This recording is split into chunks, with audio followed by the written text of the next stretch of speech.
आरती लीजिए।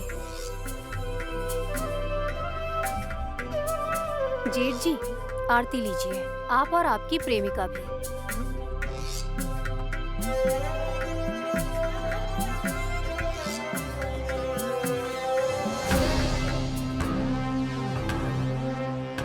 ये क्या हुआ? आप इतनी दूर से आरती क्यों ले रही हैं? डर लग रहा है या फिर सावधानी बरत रही हैं? घिन आती है। ऐसे धुएं से मुझे हमेशा ही घिन आती है। देवर जी, आरती लीजिए।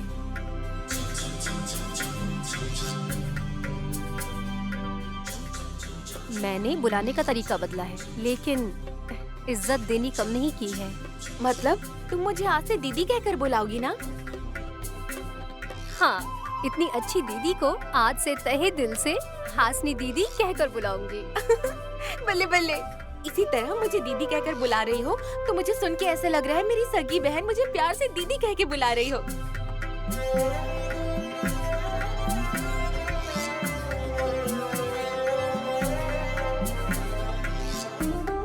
एक ही झटके में डोसा पलटने की तरह कैरेक्टर में इतना बदलाव आया है, मतलब कुछ न कुछ तो गड़बड़ लग रही है। हाँ, इस घर में कुछ लोगों के मन में गड़बड़ हो सकता है, लेकिन मेरे मन में किसी भी तरह की गड़बड़ नहीं। कभी हो भी नहीं सकती है। बुआ जी, ए, सुनो, मुझे बुआ क्यों बुला रही हो तुम? आप जब रिश्ते में मेरे पति की बुआ हुई तो मेरी भी बुआ हुई ना बुआ जी। मुझे पता नहीं, ये बुआ नाम सुनकर मुझे तो किसी फिल्म में बुआ बुआ बुलाने जैसा लग रहा है। चाहे कुछ भी हो, आप बुआ हैं कि ये सच है? बहन, तो विशाल को क्या कहकर बुलाओगी? साहब जी बुलाओगी क्या दीदी? नहीं, इनको मैं साहब जी कहकर ही बुलाऊंगी।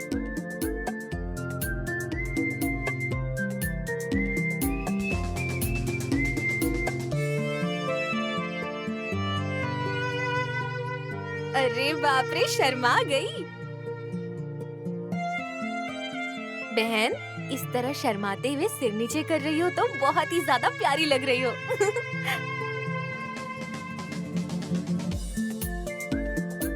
सुनिए जी, आरती ले लीजिए।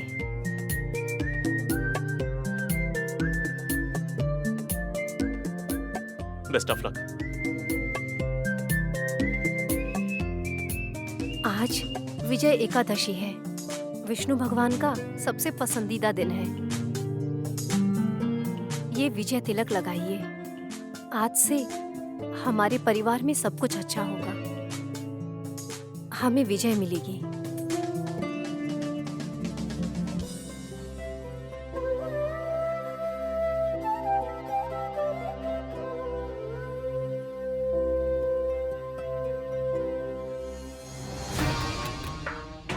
सासू माँ जी,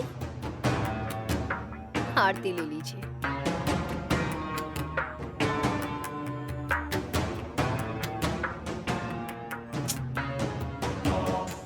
ये क्या सासू माँ जी, आप हर विषय में सबसे आगे रहती हैं। तो मैं तिलक लगा रही हूँ तो इस तरह से आप घबरा क्यों रही हैं?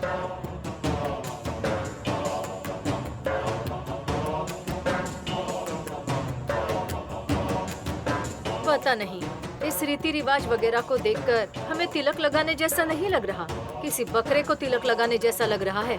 मैंने बताया ना बुआ जी, हमारा मन जैसा रहेगा, हमारी सोच भी हमेशा वैसी ही रहेगी। विजय एकादशी के दिन आरती लेकर तिलक लगाएंगे तो सब कुछ शुभ होता है। अब जो शुभ है वही काफी है, हमें नए शुभ की कोई जरूरत नहीं है। मुझे भी जरूरत नहीं है। और मुझे भी कोई जरूरत नहीं है। अरे, आपका भला होगा कह रही हूँ तो आप मेरी बात नहीं मान रही हैं। माँ, नैनी हमेशा अच्छा ही सोचती है, अच्छा ही करती है। वैसे विजय एकादशी है ऐसा बोल रही है तो तिलक लगवा लीजिए ना।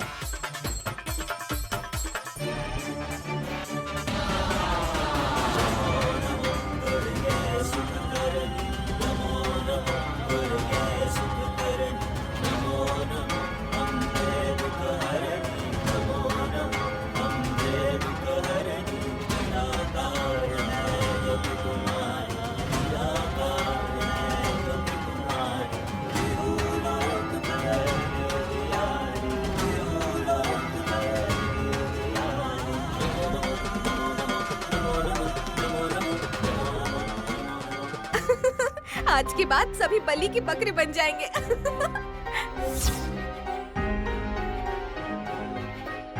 चेयरमैन की कुर्सी मिल गई है और ऑफिस जा रही हो, इसलिए बहुत शान दिखा रही हो। तुम ऑफिस तो जाओ, तुम्हारी सारी खुशी मैं खून के आंसुओं में बदल दूंगी। वहाँ तुम्हारे साथ होने वाले अपमान से तुम जिंदगी में निराश होकर किसी तालाब या कुएं में जाकर गिरोगी। सुनिए जी, आपके माथे से मेरे माथे पर तिलक लगाइए। ये सब क्या है? तुम ये कैसे तिलक लगा रही हो? इस गाड़ी से हमें तिलक क्यों लगा रही हो? ये तो सिर्फ 9 लोगों के लिए था। बुआ जी, हिसाब पूरा हो गया। वैसे घर में कलाकांडी करने वाले ज्यादा ही हो गए हैं ना? इसलिए मेरे साहब जी को उन्हीं के स्टाइल में मुझे तिलक लगाने के लिए कह रही हूँ।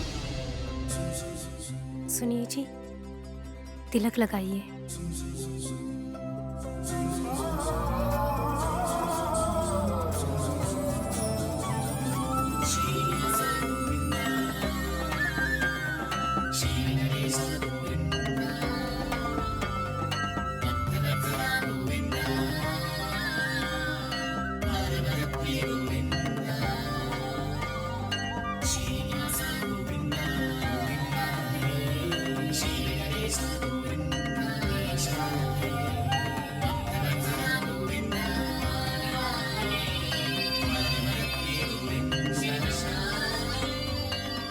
ये क्या भैया, भाभी को ऐसा तिलक क्यों लगाया आपने?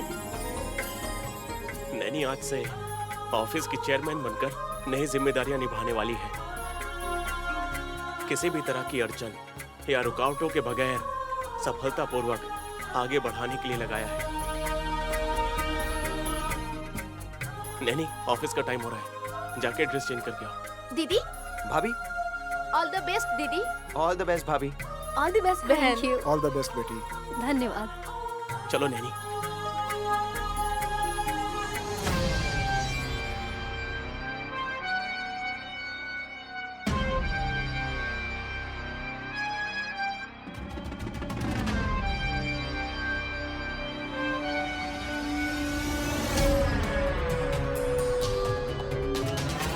उस घर में लैंडलॉर्ड की तरह लैंड होते ही फोन करूंगी कहा था ना।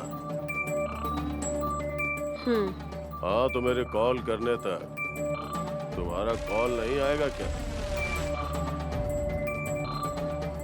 तुमने किसी सीधे साधे घर में भेजा है और दिया गया काम मैं चुटकियों में कर दूंगी, ये सोचकर मैं बहुत खुश थी। लेकिन यहाँ के लोग बहुत पावरफुल हैं और इस घर की बुनियाद बहुत ही ज्यादा स्ट्रॉन्ग है। ये यहाँ कदम रखते ही मैं समझ गई। इसीलिए अभी थोड़ी डीप स्टडी करके ही मैं तुम्हें क्लियर इन्फॉर्मेशन देना चाहती हूँ, इसीलिए लेट हो रहा है। उस घर में तुम किसी से भी डील कर सकती हो, किसी को भी बेवकूफ बना सकती हो, पर उस घर को अकेले ही संभालने वाली नैनी से टक्कर लेना इतना आसान नहीं है। याद रखना, तिलोत्तमा जैसी शातिर खिलाड़ी उसका कुछ नहीं बिगाड़ पाई है, इसलिए सावधान रहना। दुश्मन अगर अपनी बराबरी का होना तो लड़ने में भी मजा आता है। कि सांप को कैसे ठिकाने लगाना है और इस घर की बुनियाद को कैसे निकालकर बाहर फेंकना है और उस नैनी को कैसे शिकस्त देनी है। ऑलरेडी मैंने एक मास्टर प्लान बना लिया है। Very good. तुम उस नैनी को शिकस्त दोगी तो तुम्हें मुंह मांगा अमाउंट तुम्हें चेक के जरिए मिल जाएगा। बेशक ऐसा ही होगा।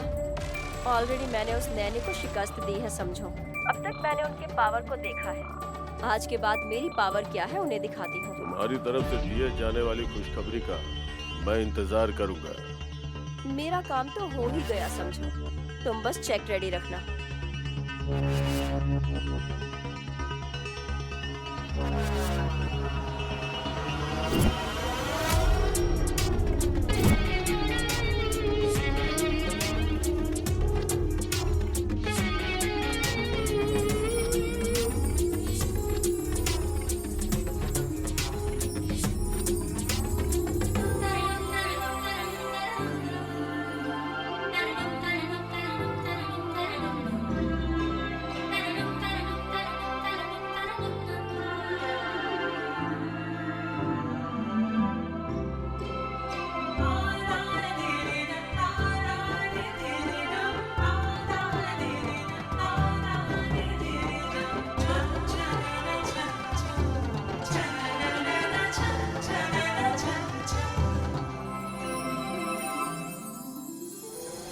भाभी, इसकी एंट्री मामूली नहीं है।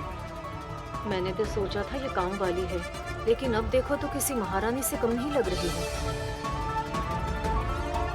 गुस्सा मुझ पर दिखाने से फायदा नहीं, कंसंट्रेशन करके उसे एक बार देखिए। फिर अभी अभी मैंने जो कहा, फिर आपने भी वही सेम नहीं कहा तो बाद में मुझसे कहिए। भीख मांगने वालों के हाथ में कटोरा आ जाते ही उसकी किस्मत बदल जाती है क्या? और वो महाराज बन जाता है क्या? उसकी भी ऐसी ही हालत है। चलिए भाभी। बहन, नया कैरेक्टर, नया ड्रेस जबरदस्त है। एक चेयरमैन का रुतबा और शान ऐसा ही होना चाहिए। चेयरमैन का ड्रेस ऐसा ही होना चाहिए।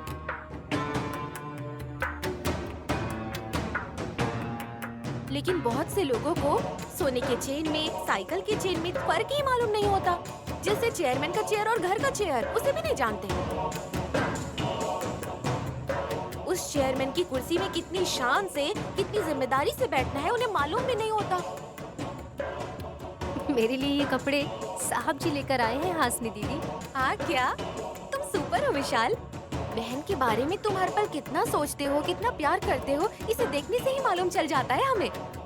मेरी पत्नी का जिस तरह मैं प्यार से ख्याल रखता हूँ, उसी तरह ये लोगों के सामने अच्छी दिखे, इसकी जिम्मेदारी भी तो मेरी है ना भाभी।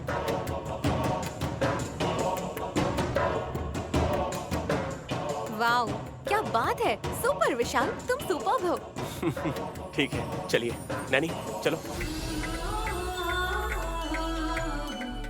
Good morning sir. Good morning sir.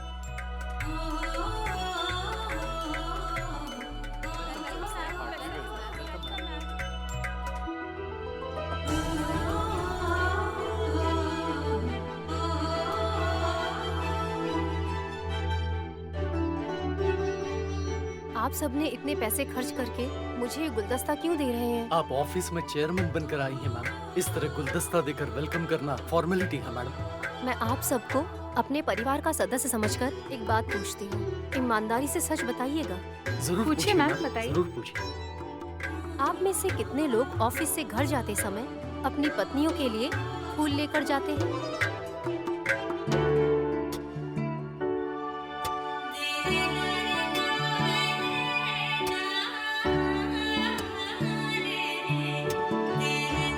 बताइए, आप में से कितने लोग अपनी पत्नियों के लिए फूल ले जाते हैं? क्यों आप में से कोई नहीं ले जाता? आपको ऑफिस भेजने के लिए, बच्चों को स्कूल भेजने के लिए आपकी पत्नियां सूरज से पहले जाग जाती हैं। आपके लिए नाश्ता तैयार करती हैं, दोपहर के लिए लंच पैक करके, काम में खोकर खाना खाना आप ना भूलें ये कहकर बहुत ही श्रद्धा से, जिम्मेदारी से कहती हैं।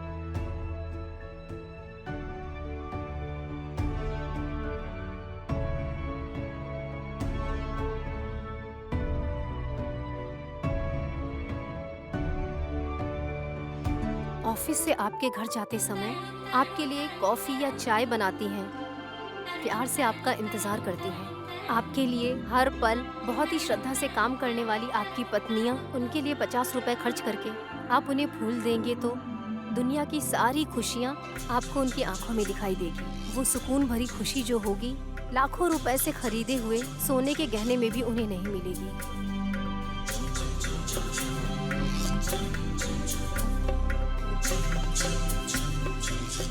चेयरमैन के वेलकम पर उन्हें बुके देकर खुश करने से बेहतर है कि आप अपनी बीवी को हर रोज एक गजरा या फिर फूल ला कर दें। ये उन्हें बहुत खुशी देगा। एक बीवी के लिए अपने पति के साथ रहना, बस यही उसकी खुशी है। वाओ! बहन, क्या बात कही, इतनी अच्छी बात बताई तुमने। तुम्हारी एंट्री नहीं, स्पीच भी एकदम दमदार है। हाँ, लेट्स गो। Welcome madam. ये क्या भाभी, मुझे लगा आप उसे शॉक देकर नीचे दिखाएंगी, लेकिन अच्छी स्पीच बोलकर उसने तारीफ लूट ली। थोड़ा वेट करो, उसे ऐसा शॉक दूंगी, ऐसा करंट लगेगा उसे कि वो खुद हैरान रह जाएगी। बस देखती जाओ तुम।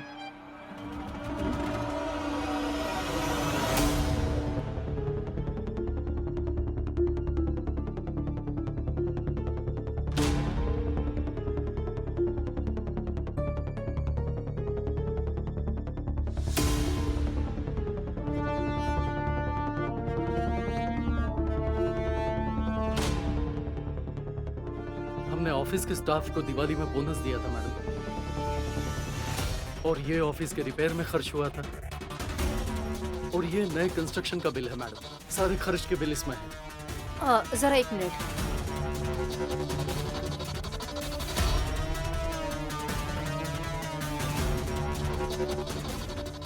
ये सब ऑफिस रिपेयर के लिए खर्च हुए थे क्या? Yes madam. इस हिसाब में कुछ गड़बड़ है। इसे साइन करने से पहले अप्रूवल किसने दिया था? तिलोत्तमा मैडम जब चेयरमैन थी तब उन्होंने इस फाइल पर सिग्नेचर्स की थी मैडम।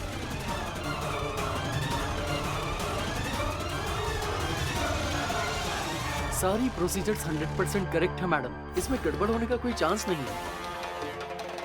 हेलो सुब्बा राव जी, अगर उसमें कोई प्रॉब्लम या गड़बड़ नहीं होती तो मेरी बहन ऐसा बिल्कुल भी नहीं कहती। पहले क्या चलता था वो छोड़कर बहन जो बोलती वो सुनिए और फॉलो कीजिए। पुराने तरीके को छोड़कर नए सिरे से शुरुआत कीजिए। मेरी बहन सारे बिल दोबारा चेक करेगी, ओके? और क्या सही है क्या गलत है ये बहन डिसाइड करेगी, ओके?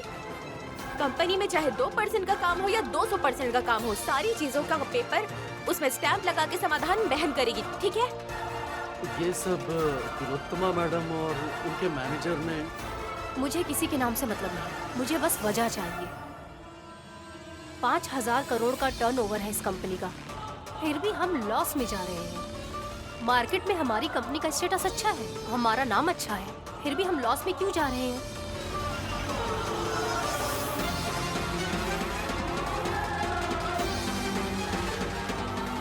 टाइम की कमी होने की वजह से हमें कुछ कॉन्ट्रैक्ट्स भी छोड़ने पड़ रहे हैं। उसके बावजूद भी हम लॉस में जा रहे हैं। इतने सारे काम है हमारी कंपनी के, फिर भी बेनिफिट क्यों नहीं हो रहा है? हम बस लॉस में जा रहे हैं और हम पीछे जा रहे हैं। आप कुछ बोल क्यों नहीं रहे हैं? ये सब क्या है? अकाउंट्स में इतनी गड़बड़ क्यों है? इतना लॉस क्यों हो रहा है?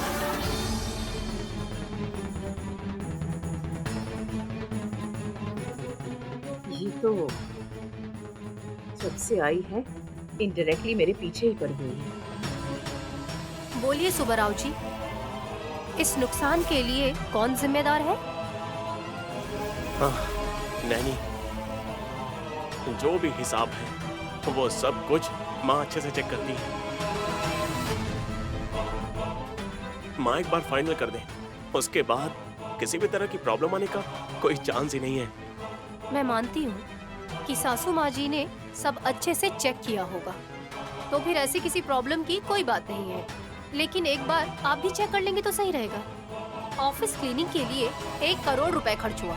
सिर्फ सफाई में 1 करोड़ रुपए सोने की झाड़ू से सफाई कर रहे थे क्या? क्या है ये सब?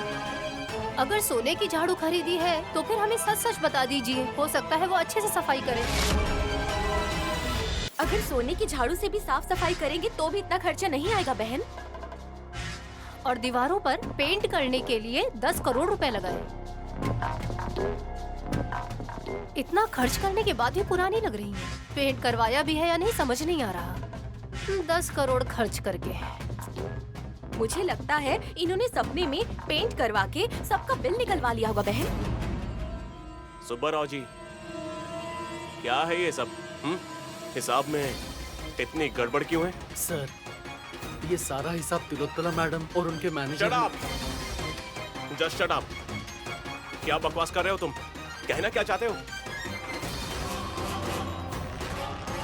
मेरी माँ ऑफिस के पैसों के लिए गड़बड़ करेगी? मेरी माँ भोली है, इस चीज का फायदा मत उठाओ। इस गलती में मेरी माँ का नाम क्यों ले रहे हो? माँ का नाम लेकर किसी ने प्लान करके ये गड़बड़ की है। उन लोगों का नाम बताओ ना, मेरी माँ का नाम क्यों ले रहे हो? सुनिए, जरा रुक जाइए आप। आपकी माँ पर ये झूठा इल्जाम लगा रहे हैं। आपको अगर ऐसा लग रहा है तो हम इसके हिसाब किताब और सारी चीजों के तह तक जाने की कोशिश करेंगे। हम हिसाब को दोबारा से और अच्छे से चेक करेंगे और पता चल जाएगा कि गड़बड़ कहाँ है। हिसाब करने में किसने गड़बड़ की है या फिर किसी ने करवाई है, इन सब के पीछे किसका हाथ है, कौन करवा रहा है, ये सब हमें अच्छे से देखना होगा और इस मामले की तह तक जाना होगा। ये भी देखना है, इस विषय में सासू माँ का नाम लिया है, इसलिए बुरा मत मानिए, बस इसकी तह तक जाइए। सुब्बाराव जी, मैं आपको शाम तक का टाइम देती हूँ। अकाउंट्स की सारी फाइल मेरे टेबल पे होनी चाहिए। कहाँ क्या खर्च हुआ है, एक एक पैसे का हिसाब आपको देना पड़ेगा। ठीक है मैडम। हाँ, अब आप आइए।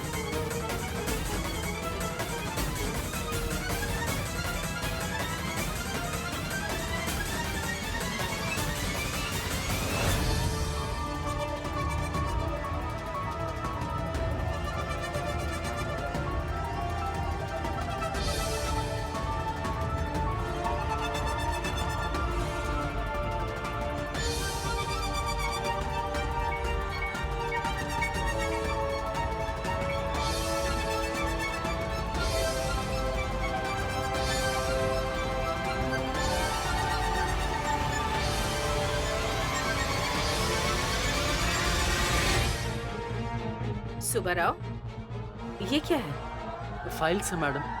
अच्छा, फाइल्स है। मुझे लगा कुछ और है। मैं तुमसे ये पूछ रही हूँ कि ये फाइल तुम कहाँ और क्यों लेकर जा रहे हो? अकाउंट्स और सारा हिसाब है मैडम। शाम तक अकाउंट्स की फाइल दिखाने के लिए नैनी मैडम ने ऑर्डर दिया है। वो ऑर्डर देगी तो तुम जाकर उसे फाइल्स दिखाओगे क्या? नहीं दी तो मेरी नौकरी मुश्किल में पड़ जाएगी मैडम। ये ले जाकर अगर उसे दिखाओगे तो मुझे प्रॉब्लम होगी। भाभी, डायलॉग में कुछ गड़बड़ है और आपके चेहरे पर भी डर दिखाई दे रहा है। क्यों भाभी, इतना टेंशन क्यों ले रही हैं? कहीं आपने ही तो पैसे नहीं लिए हैं ना और कुछ गड़बड़ नहीं की है ना? क्या बात कर रही हो धुरंधरा? कुछ बोलने से पहले सोच लिया करो। ये ऑफिस किसका है? विशाल का है। मेरे बेटे का ऑफिस है, मतलब ऑफिस मेरा हुआ ना। अगर मुझे कुछ चाहिए होगा तो मैं उसे पूछूं तो वो नहीं देगा क्या? क्यों नहीं देगा? वो अपनी माँ से बहुत प्यार करता है, इसलिए आप जो कुछ भी मांगेंगी वो तुरंत दे देगा। तो फिर इसमें चोरी करने या गड़बड़ करने की क्या बात है धुरंधरा? ये सब मैं क्यों करूँगी? ये सब करने की मुझे क्या जरूरत है? दिमाग ही नहीं है तुम्हें। आप सही बोल रही हैं। तो फिर आप इतना टेंशन क्यों ले रही हैं? क्योंकि कुछ दिनों से विशाल की तबीयत ठीक नहीं थी, तो ऑफिस की तरफ ध्यान ही नहीं दे पाई। विशाल के ऑफिस से छुट्टी लेने की वजह से कहीं ऑफिस एम्प्लॉइज ने कोई गड़बड़ तो नहीं की ना? उस नैनी को मुझ पर पहले से ही गुस्सा है, इसलिए एम्प्लॉय का नाम लेकर वो मुझे फंसाना चाहती है। इसमें मेरी भी गलती है। ये विशाल को दिखाना चाह रही है, मेरे बेटे के सामने मुझे नीचा दिखाना चाहती है। इन सब प्रॉब्लम्स का कारण वो नैनी है धुरंधरा। सॉरी भाभी, ये सब मुझे पता नहीं था। मैंने आपके बारे में गलत सोचा। मुझे ऐसा नहीं कहना चाहिए था। सुनिए, ये फाइल उसे दिखाने की कोई जरूरत नहीं है। अंदर रख दीजिए। नहीं ले जाऊंगा तो नौकरी खतरे में पड़ जाएगी। सुब्बाराव, आपने एमबीए किया है, उस नैनी को पढ़ने भी नहीं आता। वो कैसी चेयरमैन है? आप पर गुस्सा कैसे कर सकती है वो? अगर ये बात किसी को पता चली ना तो आपकी इज्जत जाएगी। इन्होंने सही कहा, उसे पढ़ना लिखना बिल्कुल नहीं आता, फिर भी वो आपके ऊपर इतना रुबाब करेगी तो आपकी इज्जत कितनी रहेगी बताइए? जरा आप ही सोचिए, ऐसे अनपढ़ के साथ आप काम क्यों कर रहे हैं? आप जितने सालों से यहाँ काम कर रहे हैं उतनी उम्र भी नहीं है उसकी, तो फिर वो आप पर हुक्म कैसे चला सकती है? वो आपको ऑर्डर कैसे दे सकती है? इसलिए आप सब एम्प्लॉयज एक साथ मिलकर ऐसा अनपढ़ चेयरपर्सन हमें नहीं चाहिए ऐसा बोलिए। उसके रेजिग्नेशन की डिमांड कीजिए। आप लोग मेरी भाभी को चेयरमैन बनाइए।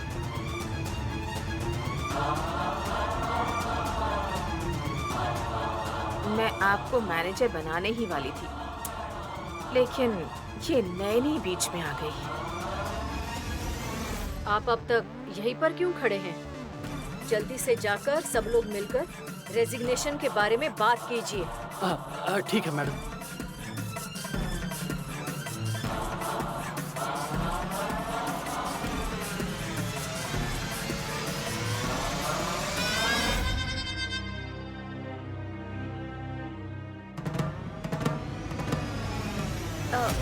तुम कुछ इम्पोर्टेंट मीटिंग में फंसी हुई हो ना बहन? मैं यहाँ बैठी बैठी क्या करूँगी? धुरंधर बुआ जी, चलिए हम दोनों घर चलते हैं, चलिए।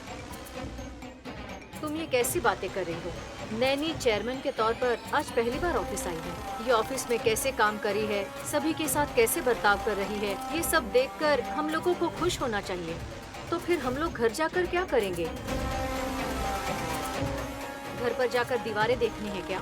इसलिए हम सब यहीं बैठकर नैनी कैसे काम करती है ये देखते हैं। भाभी, ऑफिस के बाद हम सब साथ में घर जाएंगे, इसलिए बैठ जाइए। बैठिए ना। ओके वेल, ये मीटिंग रखने की खास वजह यह है कि आप लोगों को ये सब कुछ पता ही होगा कि अब कंपनी का सारा काम मेरी पत्नी नैनी देखेगी।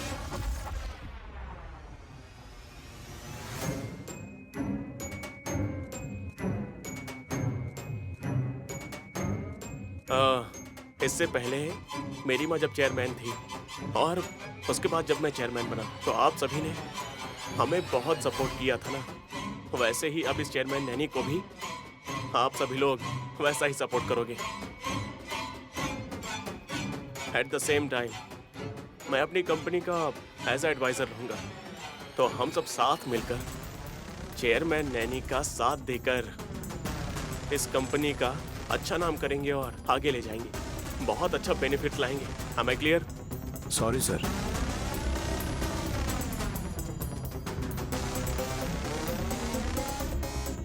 सॉरी क्यों? नैनी मैडम का अध्यक्ष बनना हम सबको बिल्कुल मंजूर नहीं है। आप सबको मंजूर नहीं है, लेकिन क्यों? रीजन क्या है, प्रॉब्लम क्या है? सर, कार चलाने के लिए लाइसेंस जरूरी होता है, पेशेंट चेक करने के लिए MBBS सर्टिफिकेट जरूरी होता है।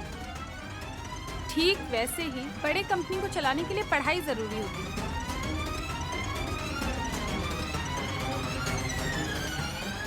आपकी बीवी है, इसीलिए आपने उन्हें चेयरमैन बना दिया, लेकिन क्या वो अच्छे तरीके से कंपनी चला पाएंगी? बुरा मत मानिएगा सर, कंपनी चलाना कोई खेल नहीं है।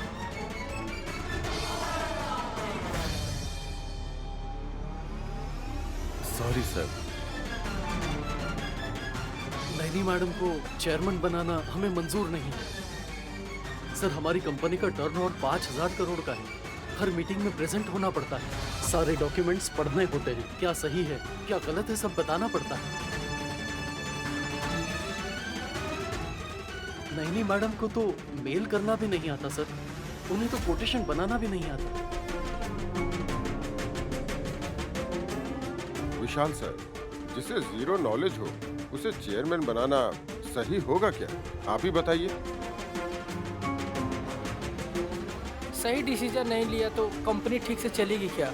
हमारी फैमिली इस कंपनी पे निर्भर है। फ्यूचर में इस कंपनी का क्या होगा सोच के डर लगता है। बिना सोचे समझे डिसीजन लेना बिल्कुल भी सही नहीं होगा सर। फ्यूचर सोच के भी डर लगता है सर। क्या सुब्बाराव जी, आपका डर सही है, लेकिन जो कह रहे हैं वो गलत नहीं। हाँ सुब्बाराव जी, नैनी को चेयरमैन बनाया ये सोचकर कंपनी लॉस में जाएगी और कंपनी का दिवाला निकल जाएगा, इस बात की टेंशन है आप लोगों को।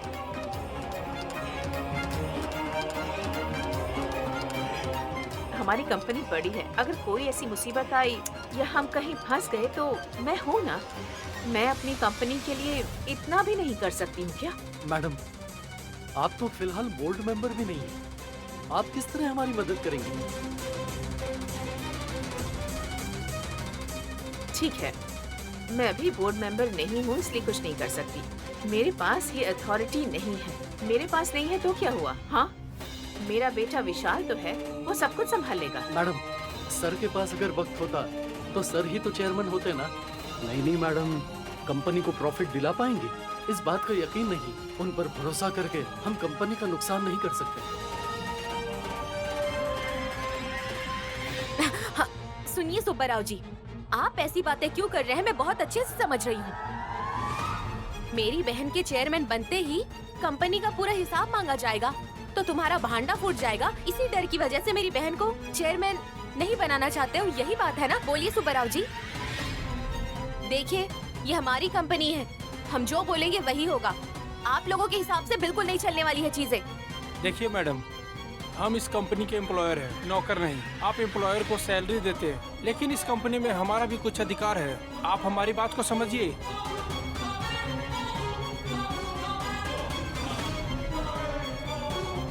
हमारा भी इस कंपनी पे थोड़ा बहुत हक बनता है मैडम। अगर आपने हक नहीं दिया या फिर हमें धमकी देने की कोशिश की तो हम डिसीजन लेंगे।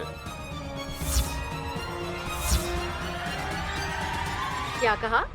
डिसीजन लोगे? क्या डिसीजन लोगे? जरा मुझे भी बताओ। हाँ, हमारी कंपनी में नैनी ही चेयरमैन रहेगी। तुम लोग अपना मुंह बंद रख के काम करो, नहीं तो अपने अपने घर चले जाओ। डिसीजन लेंगे, डिसीजन।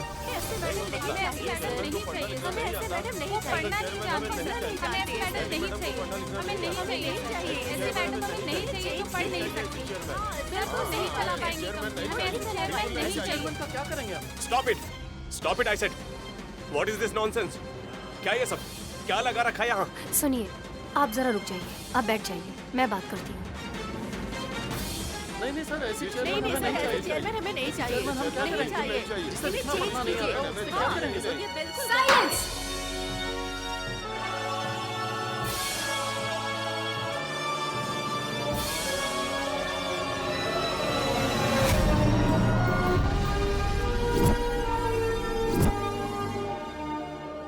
यही बात आप अगर दिल से और अपने मन से कहेंगे तो मैं मान जाऊंगी और खुशी खुशी इस पद को छोड़ दूंगी। लेकिन अगर आपको कोई बहका रहा है तो आप उनकी बातों में आकर ऐसा मत कहिए। आप खुद अपनी जिंदगी को ऐसे बर्बाद मत करिए किसी के कहने पर। कौन कर रहा है मैं सब जानती हूँ, इसलिए अब मैंने ये तय किया है कि आप लोगों को गलत रास्ते पर चलने से अब मैं हूँ यहाँ पे तो मैं रोकूंगी। तो इसलिए अब ये मेरी रिस्पॉन्सिबिलिटी है कि मैं आप लोगों को हमसे संभालूं। कोई गलत काम नहीं करवा रहा है, और अगर ऐसा होता भी तो हम उनकी बात कभी भी नहीं मानते। देखिए चाचा जी, मैं आपसे ही कह रही हूँ सुब्बा राव जी, आप मेरे पिता की उम्र के होंगे, इसलिए मैं आपको चाचा जी कहकर बुला रही हूँ। इसमें कुछ गलत नहीं है। देखिए, आज मैं जिस चेयर पर बैठी हूँ वो मेरी सासू माँ गायत्री देवी जी की है। ये जिम्मेदारी मुझे मेरे पति ने दी है और इससे पहले मैं जगदीश जी की बहू हूँ।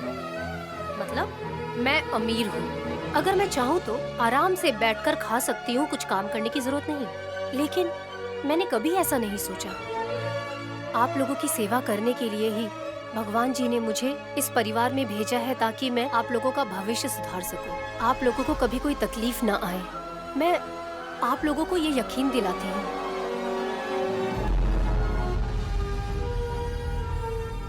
मैं जो भी करूंगी वो इस ऑफिस की भलाई के लिए ही करूंगी, क्योंकि बस ये एक ऑफिस नहीं मेरा परिवार है और ये सोचकर मुझे खुशी हो रही है। मैं आप लोगों की मुश्किलें नहीं बढ़ाऊंगी, लेकिन आगे भविष्य के जो काम हैं उन्हें पूरा करने में मदद करूंगी।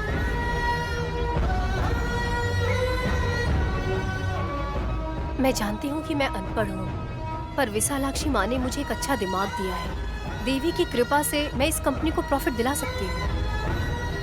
आप सब मुझ पर यकीन करिए, मैं इस कंपनी को बहुत आगे लेकर जाऊंगी।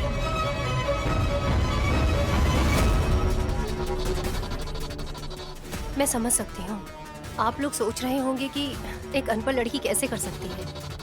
बात करना और भरोसा करना, ये दोनों बातें पूरी तरह से अलग हैं। आपकी बात मानकर हम अपनी कंपनी को नुकसान नहीं होने देंगे। इस वजह से यदि कंपनी को नुकसान हुआ तो हम क्या करेंगे? ऐसी परिस्थिति आने पर ऐसा कुछ नहीं होगा, कुछ नहीं होगा। मेरी बात का भरोसा करिए आप। नहीं मैडम, हमें आप पर भरोसा नहीं है।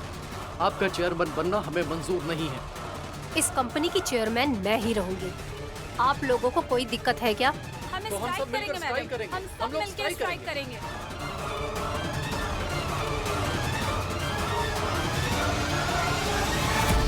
अगर आप लोग स्ट्राइक करेंगे तो मेरे पास कोई दूसरा रास्ता नहीं बचेगा इस कंपनी को बंद करने के अलावा।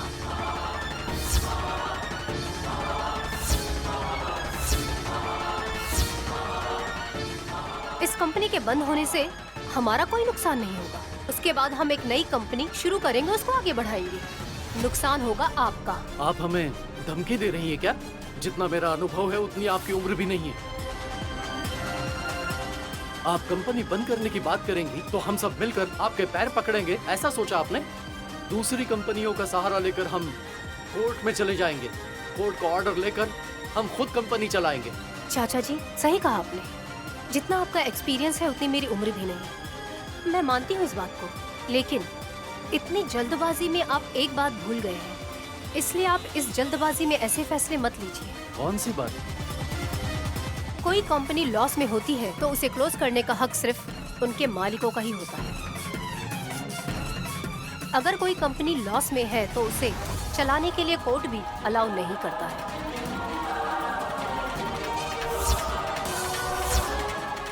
सुपर बहन, सुपर, बहुत अच्छा कहा तुमने। देखा आप लोगों ने, मेरी बहन अच्छी है लेकिन थोड़ी जिद्दी भी है, लेकिन अच्छे लोगों के लिए अच्छी बनती है, और जो लोग उसे तकलीफ देते हैं उन लोगों को वो बिल्कुल भी छोड़ती नहीं। अगर मैंने इस कंपनी को बंद करके नई कंपनी शुरू कर दी तो आप लोगों का क्या होगा आपने सोचा है कभी? इसलिए जल्दबाजी मत करिए। मेरे एक्सपीरियंस के हिसाब से आप में से किसी के बच्चे कॉलेज जाते होंगे या किसी के बच्चों की शादी की उम्र होगी, और ऐसे में जॉब नहीं होगी तो उनका भविष्य खराब हो जाएगा। बताइए।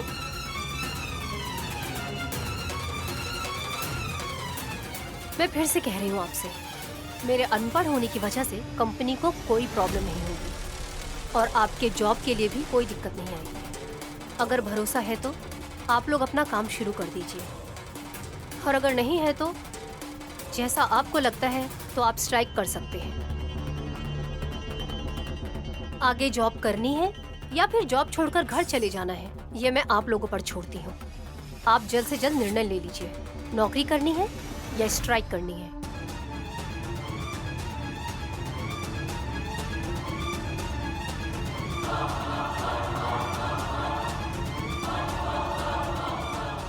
नहीं मैडम, हम लोग नौकरी करेंगे। हम करेंगे मैडम, हमें नौकरी करनी है मैडम। हम जॉब करेंगे मैडम। सुकून मिला सुनकर, अच्छा फैसला किया।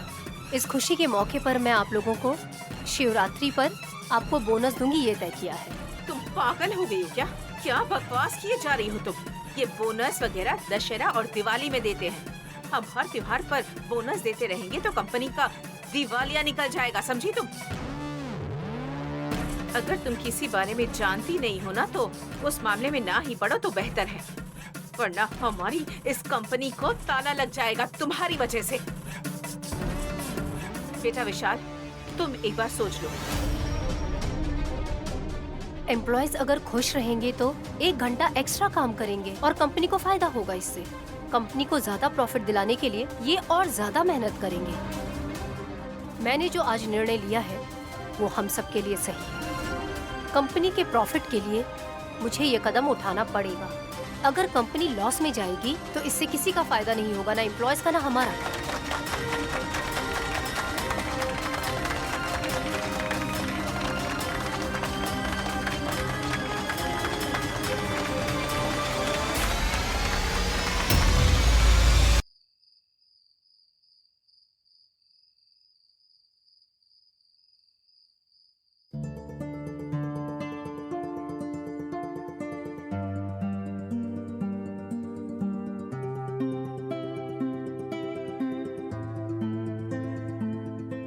पतिदेव, मैंने कहा सुनिए पतिदेव। क्या हुआ? तुमने मुझे सुनिए जी कहकर बुलाया? आपके अलावा मैं ऐसे कह के किसको बुलाऊंगी? हाँ, इससे पहले साहब जी कहकर बुलाती थी ना। सुबह तुमने कहा था कि अब साहब जी आपको किसी और तरीके से कहकर बुलाऊंगी, और अभी अचानक से मुझे कुछ ऐसा सुनने को मिलेगा तो आश्चर्य तो होगा ना। मतलब मैं बस इतना जानती हूँ कि आपको मुझे हमेशा रिस्पेक्ट देकर बुलाना चाहिए, सही कहा ना? ठीक है, आगे से ऐसे ही बुलाऊंगी, पतिदेव।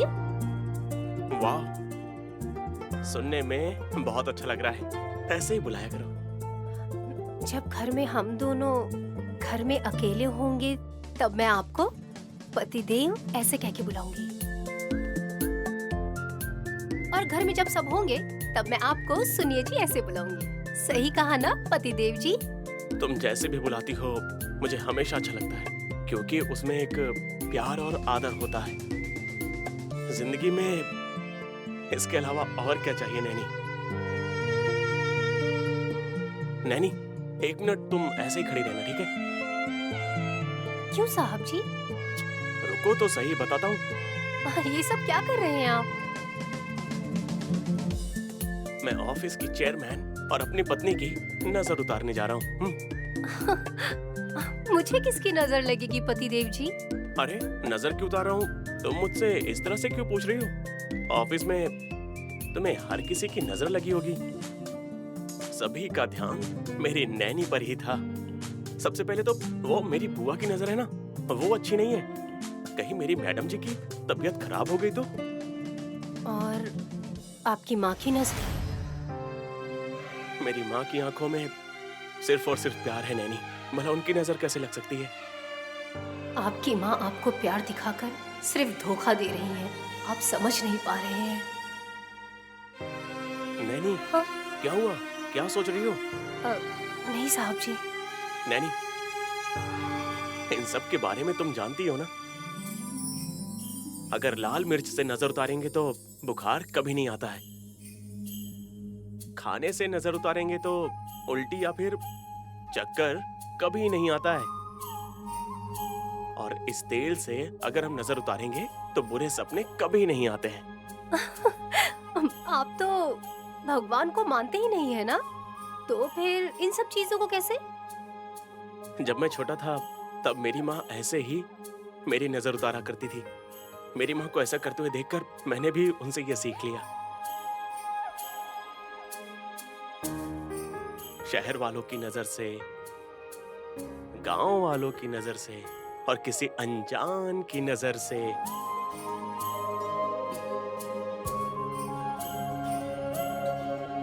ऑफिस वालों की नजर से, हर नजर से तुम्हें बचाए।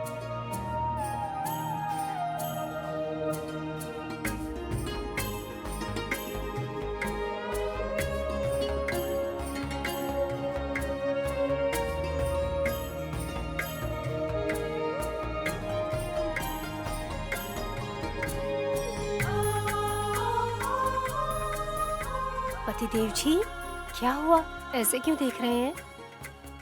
इतनी सुंदर बीवी हो तो चाहे जितना भी देख लो मन भरता ही नहीं है। कल शिवरात्रि है, अगर जागरण करना है तो कल रात को करते हैं, पुण्य भी मिलेगा। सही कहा। तो फिर ऐसे जागरण करेंगे तो क्या मिलेगा पत्नी जी?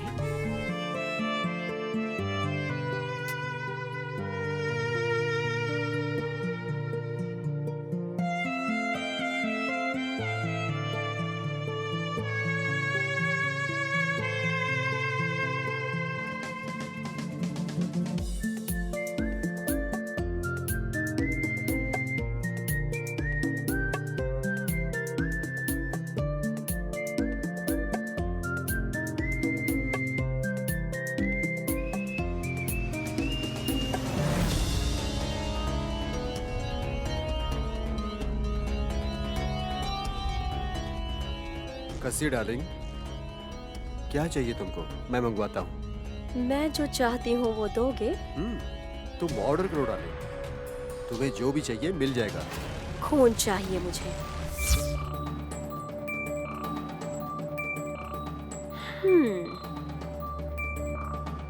शॉक लगा या फिर टेंशन हो रही है? सरप्राइज। खून चाहिए ये सुनकर क्या हुआ? डर लग रहा है क्या तुम्हें?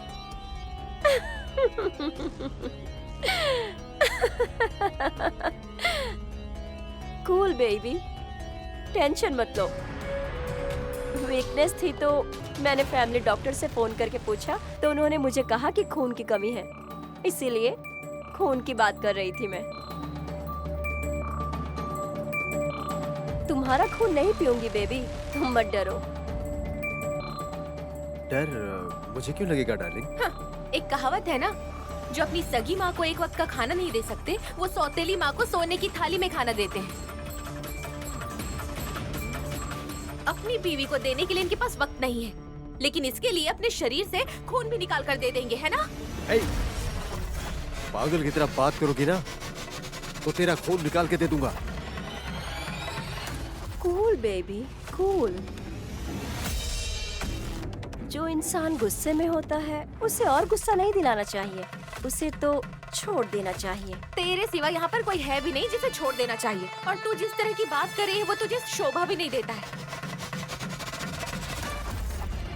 ये लो जूस, तुम्हारे लिए स्पेशल वाला जूस बनाकर लेकर आई हूँ, समझी? ये लो, पी लो, गटक लो, समझी? पकड़ो। डार्लिंग, तुम्हारी बीवी गुस्से में तो रहती है, लेकिन जैसे होटल में सर्विस देते हैं ये बिल्कुल वैसे ही सर्विस देती है। आदत सी हो गई है कस्सी, तुम चुपचाप पियो। कैसी आदत हो गई? हमारे गांव में ना, जब पड़ोसी किसी दूसरे गांव में जाते हैं तो अपना कुत्ता हमारे घर में छोड़ कर जाते हैं और उस कुत्ते को संभालने का काम हम करते हैं। ठीक उसी कुत्ते की तरह हम तुम्हें संभालने का काम कर रहे हैं, और क्या? How dare you? तूने मुझे कुत्ते से कंपेयर किया? छी छी छी छी, मैं क्या तुम्हारी बराबरी कुत्ते से करूं? कुत्ता अगर बुरा मान जाएगा तो?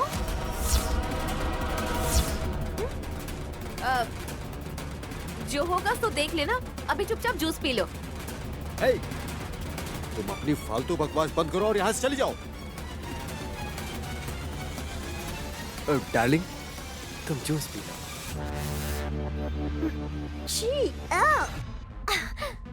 जूस इतना घटिया क्यों लग रहा है? ए, इतना झूठ क्यों बोल रही हो तुम? जब मैंने पिया तो ये जूस बिल्कुल मीठा था, अब ऐसे कड़वा कैसे हो जाएगा, घटिया कैसे होगा? What? तुमने झूठा करके दिया? ये क्या कर रही हो तुम? जूस का ग्लास झूठा है ये पूछ रही हो मुझसे? लेकिन ये मेरा पति भी तो झूठा है ना, इस बारे में तुमने नहीं सोचा है क्या? ग्लास के बारे में सोचने वाली आ गई बड़ी, ये सब छोड़ के ग्लास के बारे में सोच रही हो। तुमसे तो मुंह लड़ाना ही बेकार है। छी! What is this nonsense, Vallabh?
क्या हुआ?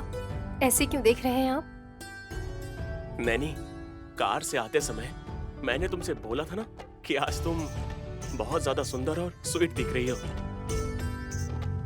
अगर दिल से कहूँ तो इस ड्रेस में तुम बहुत ही ज्यादा सुंदर लग रही हो, बिल्कुल किसी रानी की तरह।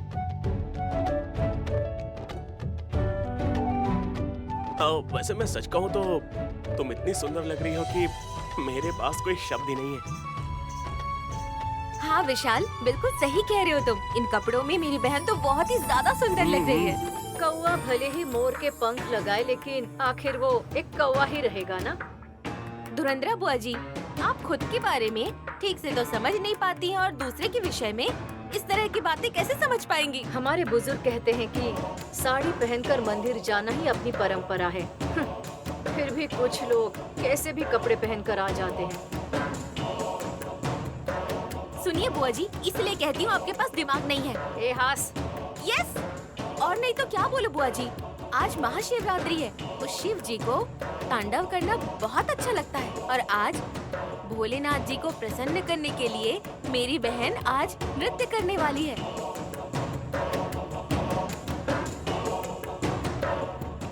नृत्य मतलब ये कोई फूड डिश होती है क्या? तुम अपना मुंह बंद ही रखो तो अच्छा है। नृत्य मतलब डांस। ओह, आई सी। आहा, ऐसी नहीं कसी। तुझे कोई प्रॉब्लम है क्या पूरे कपड़े पहनने या कोई एलर्जी है? Hey, what are you talking? Hindi में बात कर रही हूँ। इतने छोटे कपड़े पहनकर आई हो और इतना ज्यादा नाटक कर रही हो, समझ में नहीं आता है क्या? मुझे मॉडर्न ड्रेसेस अच्छे लगते हैं, बाकी कुछ पहनना अच्छा नहीं लगता। और मॉडर्न ड्रेस में मंदिर में नहीं जा सकते, ये वल्लभ ने बता दिया था। इसीलिए मैंने अपने पतिदेव को जींस पहनने से मना किया। ठीक है, पूजा के लिए देर हो रही है, अंदर चलो।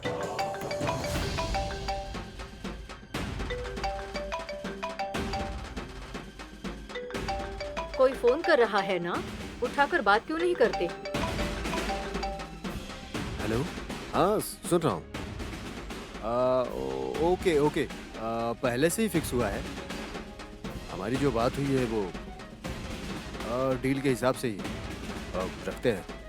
ओके। पहले घर में शेर बनो फिर बाहर बनो। अपनी बीवी से प्यार करता नहीं और बाहर फोन पर डील करने चला है बिजनेस का बड़ा। हे, उन लोगों को 100 काम रहते हैं, दिन भर फालतू बातें क्यों करती रहती हो? अच्छा, आप तो उनको कुछ बोल नहीं सकते। 100 काम की बात तो दूर है, एक काम भी वो ढंग से बिल्कुल कर ही नहीं पाते हैं। हासनी मेम साहब जी, बड़ा बेटा अभी अभी कुछ काम करने लगा है। इस बात से उसकी माँ को खुशी मिलेगी, और जब ऐसे में खुशी मिल रही है तो फिर आप ऐसे क्यों कह रही हैं?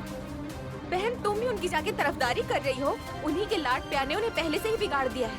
हे, अपना मुंह बंद करो और अंदर चलो।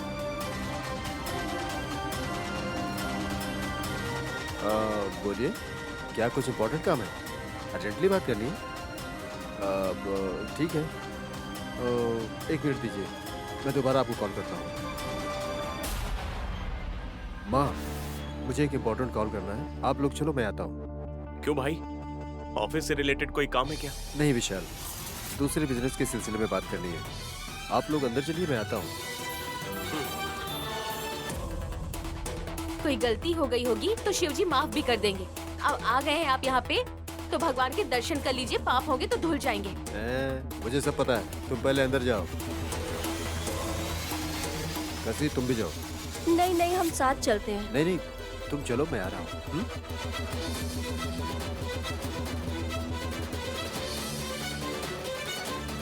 ये वल्लभ कहाँ जा रहा है? इसकी डील की बात कुछ गड़बड़ लग रही है। कब से तुम्हें देख रहा हूँ, हाथ पकड़कर चल रही हो, इसकी क्या जरूरत है अभी? बात को समझिए, साथ चलिए। वल्लभ भैया की तरह आप भी दूसरी औरत ले आए तो इसी बात का डर है मुझे। तुम्हारे डर का तो पता नहीं, लेकिन मुझे इस वक्त बहुत गुस्सा आ रहा है।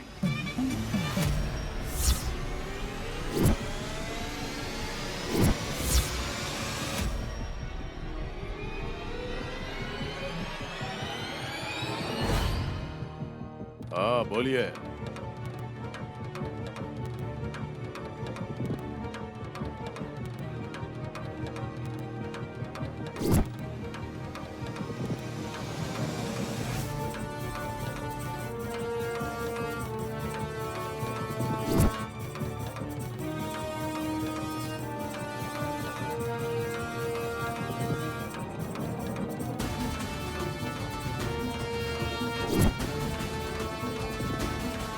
हंड्रेड 100% काम हो जाएगा।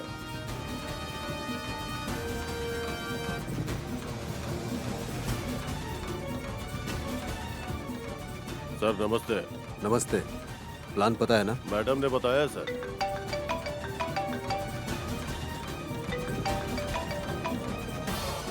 बोलो माँ। मैंने यहाँ प्लान कर लिया है।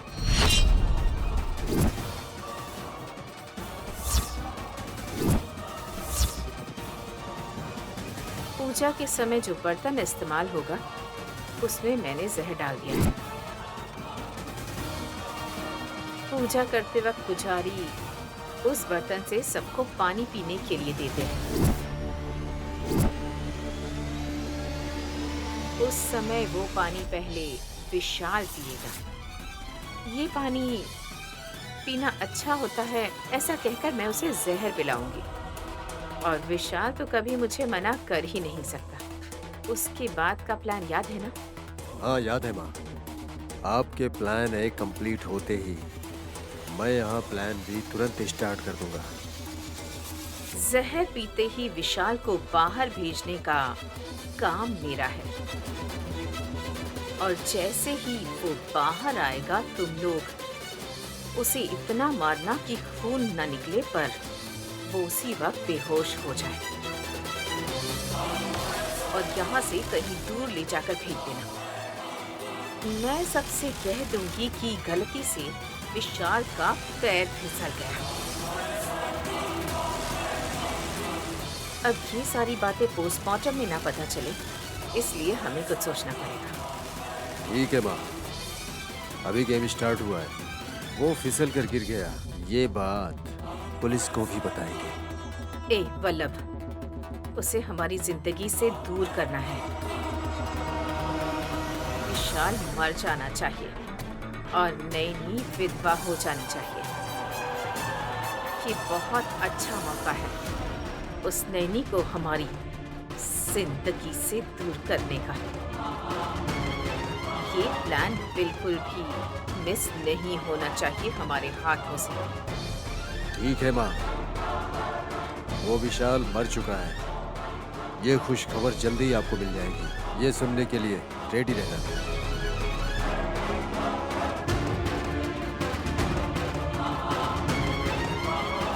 तुम लोग तैयार हो ना? आप तैयार हैं सर।